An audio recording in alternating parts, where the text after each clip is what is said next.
you doing? How are you? Ben Weaver, Reliable. Nice to meet you. Nice to meet you. Gonna take care of putting the PumpSpy in for you today. Yeah, thank you. I really appreciate you coming out today. Yeah, so I see water meter here.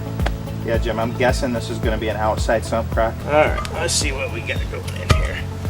So, if you look down in here, you can see we have a discharge pipe here. We got the electrical, a bunch of spider webs, of course. So the pump system that we're going to put in, the PumpSpy system, is really going to help you with that. It's going to monitor this thing. It's going to let us know what's going on. Has the ability to send some signals to your phone.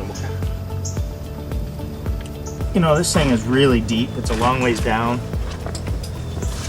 But it's not that difficult to get it out.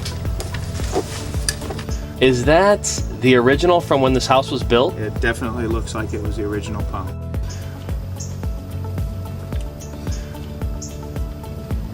This is Brian. Brian's going to help us with the install.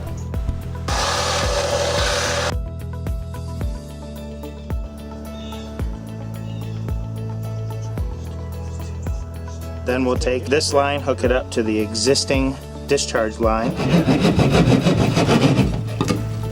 Get all of our connections done inside, get the controller connected, and do some operational tests, and we should be good to go.